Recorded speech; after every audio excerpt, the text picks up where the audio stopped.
Yo, what up? This is D Knight, and you're listening to the Pardon the Interaction podcast. My oh my, we've had so much going on. For starters, in case you missed it, we've got a new addition to the Pardon Pie family, Tara Dublin. Make sure you go follow her on Twitter at Tara Dublin Rocks. Also, pick up a copy of her book while you're at it. Make her day, The Sound of Settling. A very fun and interesting read compared to the things we talk about on this podcast.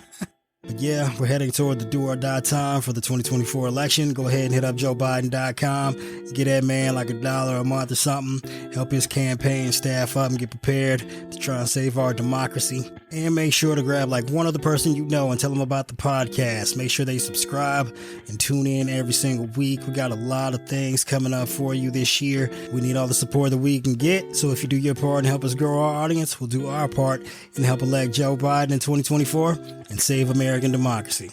And this is the Pardon the Interaction podcast. Yo, what up? This is D Knight, and you're listening to the Pardon the Interaction podcast. If you've been wondering whether the news is going absolutely haywire and insane, or if it's just you, don't feel too bad. It's not just you. The news is absolutely crazy, off the walls right now.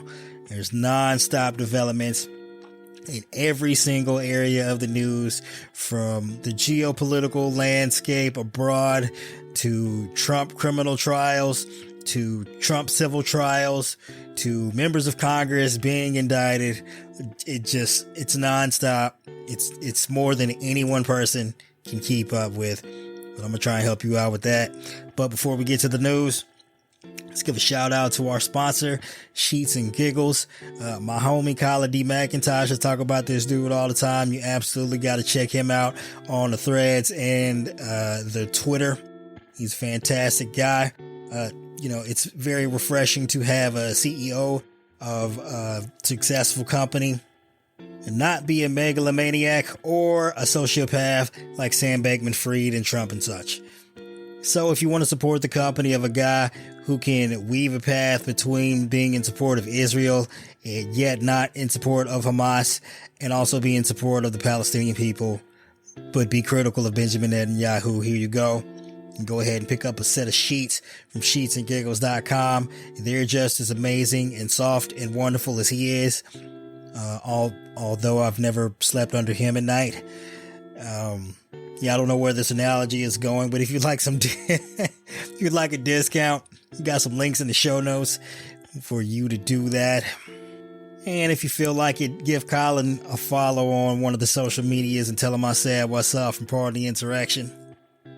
Okay, on to the insanity. So today, there were photos released that were taken by, I assume, like the hostage rescue team from the Israeli Special Forces that were of, and I'm sorry to start this off on such a down note, but beheaded children.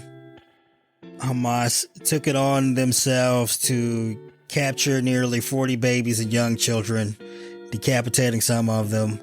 And this was at a place in kibbutz near the Gaza border. And just, horrific images. Nothing anyone should be. I just don't even know how to put into context how just awful of a travesty this is.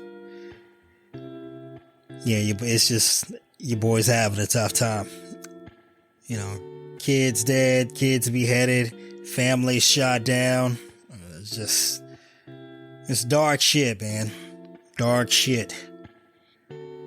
Unlike Netanyahu, I did voice my concerns about the prospect of Israel's military forces over escalating the conflict and it playing out in such a fashion that it cost innocent civilians in Gaza their lives.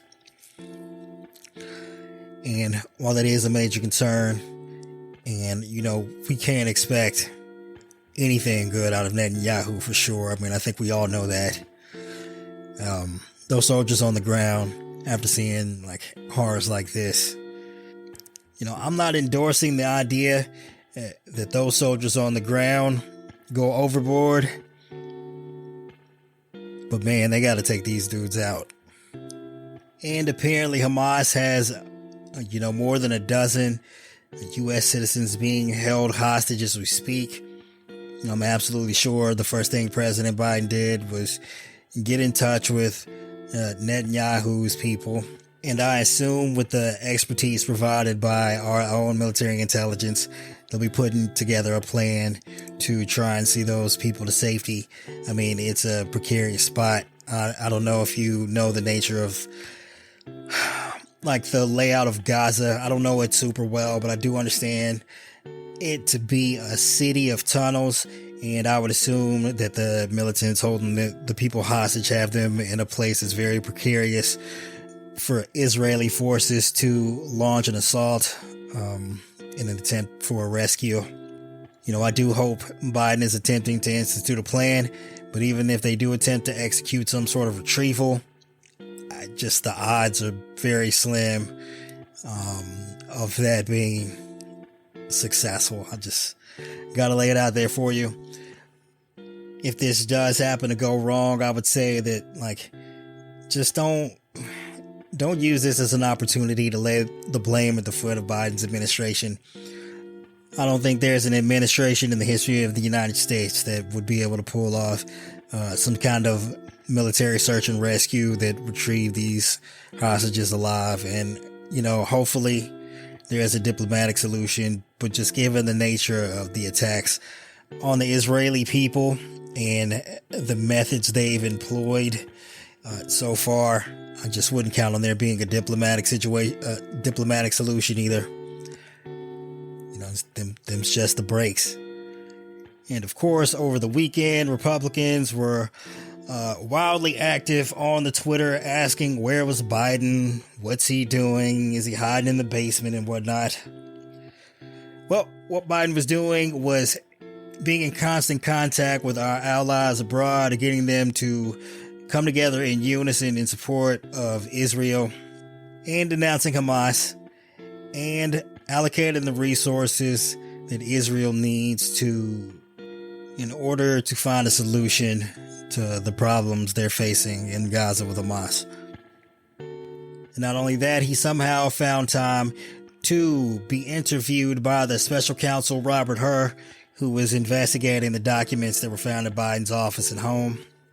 Voluntarily, might I add, something that Trump never seemed to be able to manage over the course of multiple investigations into his criminal activity, whether that be with special counsel Robert Mueller's investigation into the Russian conspiracy to help seal the 2016 election, or even from, Merrick Garland's counterintelligence people at the FBI who were trying to retrieve the classified documents in Mar-a-Lago. Hell, I'm sure you probably forgot about the investigation into the Biden documents, but yeah, there was yet another special counsel appointment. At this point, I think we should start referring to them as not so special counsels, considering how many have been appointed here in the last half decade. It's out of fucking control. But if you're wondering what this means for the Biden administration, I do believe that this is a signal that the investigation is coming to a close, that Hur's wrapped up his investigation for the most part and wanted to just tie up any loose ends and get any questions answered that he might have about any knowledge Biden might have had about, the nature of the circumstances around how those documents ended up in the places they were found, whether or not it was intentional and why they weren't returned.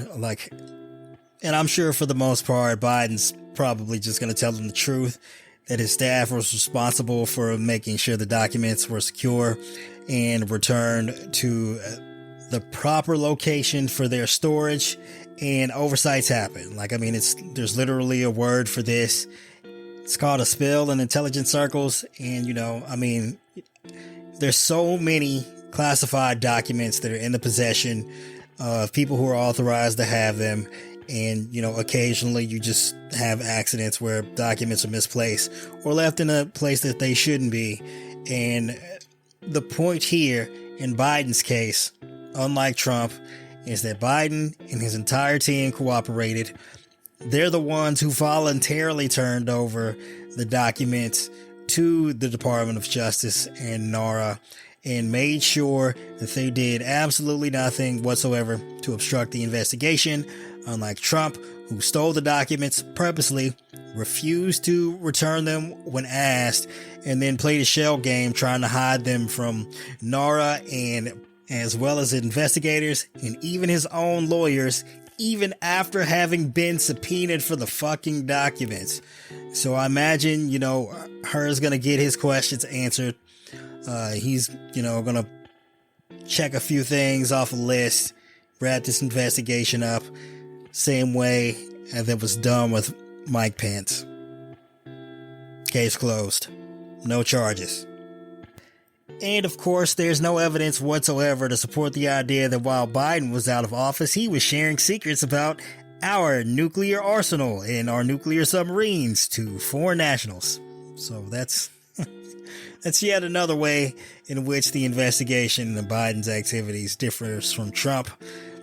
In case you somehow forgot about the fact that we just recently discovered that Trump committed espionage, yet, none of the major media networks seem to care. But we care here on Pardon the Insurrection. I believe we also briefly talked about the limited gag order that was issued on Trump and company by Judge Engoron in New York after Trump posted that statement on Truth Social about the judge's clerk who was seen in a photo with Senate Majority Leader Chuck Schumer, basically calling her Chuck Schumer's girlfriend and saying that Chuck Schumer and Democrats are running the investigation out of New York, which is just fucking bonkers for a number of reasons. I mean, if you're in any legal circles in New York, you probably have a fucking photo of Chuck Schumer lying around somewhere. It's just, this dude's insane. Just the fact that he continues to call everything that doesn't go in his favor rigged or some kind of Democrat conspiracy is bananas. And for this to be some kind of conspiracy engineered by the Democratic Party, well, it involves a lot of people in a lot of legal jurisdictions. There would have to be some kind of evidence somewhere, I've said this about the plot to overturn the 2020 election after Trump lost, right? There would have to be some evidence somewhere, because of the nature of a gigantic criminal conspiracy involving, dozens, if not hundreds of people. You'd have to find some evidence. And guess what? We found the fucking evidence. We found plenty of it.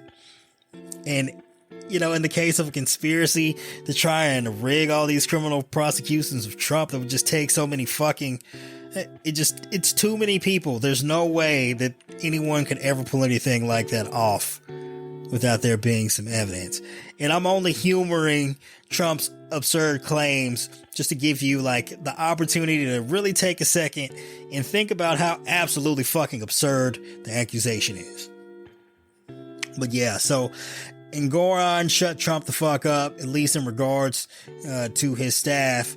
And by God almighty, it fucking worked. Because not only has Trump managed to, keep his staff's name out of his mouth, he even deleted the fucking post. So, the judges overseeing these trials, given that they have the opportunity to exercise and there's some level of discretion when it comes to limiting what Trump can say, when they do decide to actually tell him to shut the fuck up and make it official, he follows the fucking instructions. He actually shuts the fuck up. They have a lot of control over the level of nonsense Trump can spew, as long as they're willing to exercise their power. And hopefully Judge Chuck in DC does, because Jack Smith has recently asked for a protective order banning Trump and his fucking cohorts from saying anything that could somehow influence or bring harm to potential jurors. And he's citing the nature of Trump's comments about the clerk in New York as evidence. And I can only assume Chuckin is going to draft some sort of similar order to what Engoron signed off on in New York and make it applicable to the jurors and the court staff and clerks in DC. And we've said over and over that Trump is a habitual line stepper. It's like he has a compulsion, like an absolute deep-seated need to cross boundaries and flaunt rules. And, we can only assume that he's eventually going to violate the order in New York. But even if he doesn't, that's great. Mission accomplished. And Chuckin has the opportunity to do something similar in DC and protect the integrity of her criminal trial and the safety of her jurors and such, because it appears that works. And there are rules that Trump can potentially follow. And if you thought that Trump was the only member of the Republican Party that's facing some criminal jeopardy, well, I got news for you. George Santos had a superseding indictment against him unsealed earlier today, adding 10 additional criminal counts. These counts include wire fraud, identity theft, and, of course, a fake donor scheme that was exposed by Mother Jones earlier this year. Hit the Google button on that.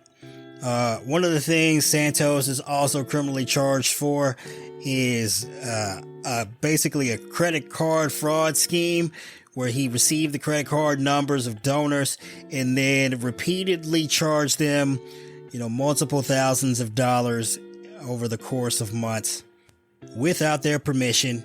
This dude is a scumbag. It's just absolutely absurd level of criminality here by this one guy. It's like somebody must have told him, hey, if you want to win the election in the Republican Party, you got to be more like Trump. And he was like, great, let me go out here and commit a bunch of financial crimes. Oh my God, it's absolutely insane. And when he was first indicted, wait, let me circle back.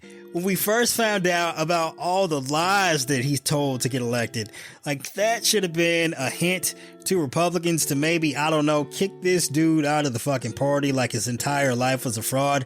Everything about him was a fraud. Everything he's ever said was a lie. Everything he put down on his campaign finance forms was a lie. And at the point where we were like, hey, some of this looks suspicious, maybe Republicans should have looked ahead and saw the future and be like, maybe we should kick this dude out of the party. And of course, when those financial statements turned out to be evidence of crimes and Santos was indicted, Republicans were like, oh shit, well, our majority is slim. We need this motherfucker. Anyway, we'll keep him around. We'll have him involved. He's become a linchpin vote in the nomination for a GOP Speaker of the House, since Matt Gaetz thought it would be awesome to kick out the Speaker of the House for the laws. So of course, as this indictment was being unsealed, I'm sure no one was available to inform George Santos because he was in a secret Republican meeting about selecting a GOP candidate for Speaker of the House and probably didn't have his phone. Womp womp. And then what's really crazy, if you think about it, inviting this dude into your inner circle when you're a party of crimes, if these dudes, considering they don't have a plan in any shape, form, or fashion to win the 2024 election, they're absolutely going to have to resort to some sort of criminal conspiracy. And you've got a guy who's been indicted once and you're bringing him into the fold, and now he's been indicted yet again. It's a non-zero chance that this dude flips, pleads guilty, and signs some fucking sort of cooperation agreement and rats you all the fuck out. Oh my God. Republicans are batshit crazy. I swear. That they are just so short-sighted at every turn and only motivated by the most immediate incentives, regardless of whether those immediate incentives end up a detriment to them in the long run. They just cannot help themselves. Like, Donald Trump got indicted multiple times, and instead of seeing that as some sort of evidence that, hey, maybe we should kick this motherfucker out the party, take our lumps, yeah, we're probably going to lose 2024, but they were going to lose that anyway, and then set themselves up for 2028. They're like, no, we're going to double down and hitch our entire wagon to a sinking ship. I mixed a bunch of metaphors there, but you know what I meant. And now George Santos has been indicted multiple times. And here they are dragging him, kicking and... Well, I guess he's probably dragging them kicking and screaming because they need his ass. Towards a showdown, possibly tomorrow, to vote for the Speaker of the House. And did I mention we are in the midst of an international crisis and Republicans don't have a fucking Speaker of the House? What are they doing? What are they doing? Where is the plan? Where is the cohesion? My God. And like, just stop and think about this again. Like, I know it's probably slipped your mind because we just narrowly avoided it. But Republicans spent weeks planning on shutting down the fucking government, and we could have potentially had an international crisis on our hands with war in the Middle East and no functioning federal government. You cannot trust these people. We cannot hand them power. They will get us all fucking killed, I promise you. And we've got evidence to support that because, you know, of course, the last time they were in power and there was a worldwide crisis, you know, that little thing we just typically refer to as the pandemic. Yeah, go check the numbers on that because they spent so much time plotting on how to convince their fucking stooge voters to just go out here and infect themselves with COVID because they wanted to pretend like it was the fucking flu. Yeah. Go check the total death rates for COVID in blue counties versus red counties. It's going to shock you. But I mean, I guess if there is a bright side, that just means there's fewer of them to vote for some idiotic criminal in 2024. And that concludes this episode of Part of the Insurrection.